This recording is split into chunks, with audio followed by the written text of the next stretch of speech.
আসসালামু আলাইকুম সবাইকে। আশা করি আপনারা সবাই ভালো আছেন। আজকে আপনাদের জন্য নিয়ে এসেছি একদম ঘরোয়া স্বাদের দারুণ মজার একটি রান্না, কচুরলতি দিয়ে পাঙ্গাস মাছের ঝালঝালে ভুনা।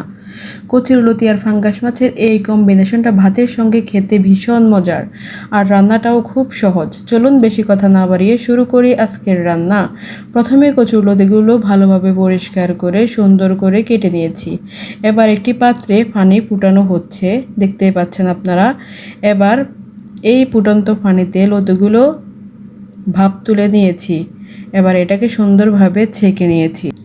এদিকে পাঙ্গাস মাছগুলোও ভালোভাবে ধুয়ে লবণ ও হলুদ দিয়ে মাখিয়ে রেখেছি। এবার চুলায় একটি প্যান বসিয়ে এতে দিয়ে দিলাম রান্নার সরিষার তেল। এবার তেলটাকে গরম করে মাছগুলো দিয়ে দিচ্ছি একে একে।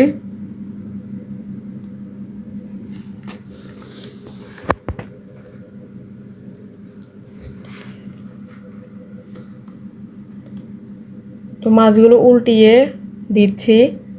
এবার মাছগুলোকে সুন্দরভাবে ভেজে তুলে নিয়েছি।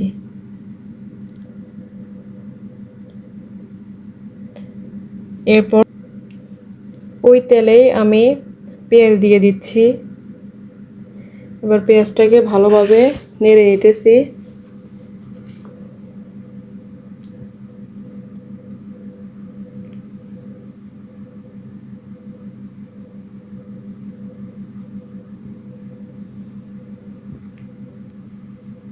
এবার আমি এতে দিয়ে দিচ্ছি রসুন বাটা।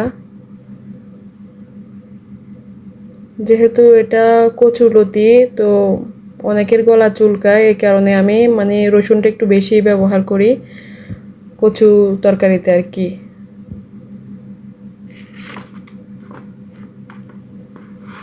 এবার এটাতে দিয়ে দিচ্ছি পরিমাণ মতো লবণ এবং দিয়ে দিলাম হলুদ, মরিচ।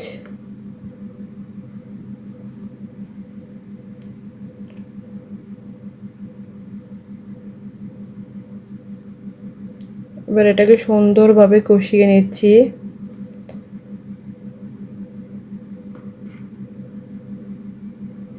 মশলার সুন্দর ঘ্রাণ বের হওয়া পর্যন্ত ভালোভাবে কষিয়ে নিতে হবে।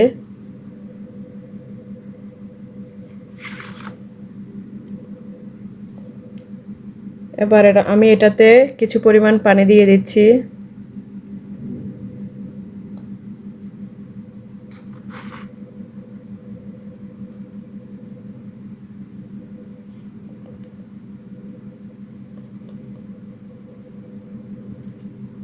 তো দেখতেই পাচ্ছেন তেলটা উপরে ভেসে আসছে। মশলা কষানো হয়ে গেলে এবার কচুরলতিগুলো দিয়ে মশলার সাথে ভালোভাবে মিশিয়ে নিচ্ছি।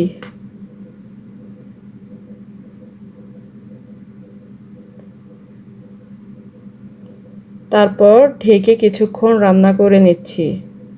এতে করে কচুরলতিগুলো সুন্দরভাবে সেদ্ধ হয়ে যাবে।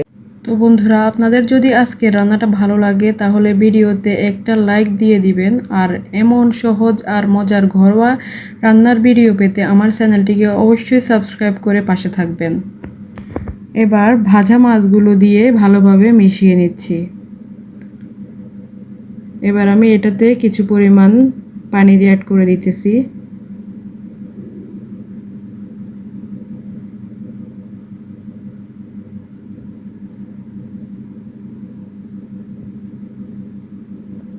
তারপর আবার ঢাকনা দিয়ে কিছুক্ষণ রান্না করে নিব, যাতে মাছের স্বাদ আর মশলাগুলো কচুরলতির সঙ্গে সুন্দরভাবে মিশে যায়। তো বন্ধুরা, আজকের রেসিপিটি যদি আপনাদের কাছে ভালো লেগে থাকে অবশ্যই লাইক কমেন্ট করতে ভুলবেন না। অবশ্যই আপনাদের মতামত জানিয়ে যাবেন কমেন্টে।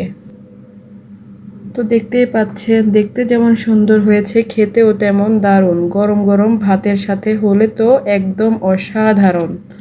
তো আলহামদুলিল্লাহ, রান্না হয়ে গেছে আমাদের মজাদার কচুরলতি দিয়ে পাঙ্গাস মাছের ভুনা। এই পর্যায়ে আমি এতে ধনিয়া পাতা অ্যাড করে দিয়েছি। যে কোনো তরকারিতে ধনিয়া পাতাটা দিলে অনেক ভালো লাগে, তরকারির স্বাদ আরও দ্বিগুণ হয়ে যায়। তো সবাই ভালো থাকবেন, সুস্থ থাকবেন। আবারও দেখা হবে নতুন কোনো রান্না নিয়ে। আল্লাহ হাফেজ। অবশ্যই আমার চ্যানেলটিকে সাবস্ক্রাইব করে দিবেন, লাইক কমেন্ট করতে ভুলবেন না।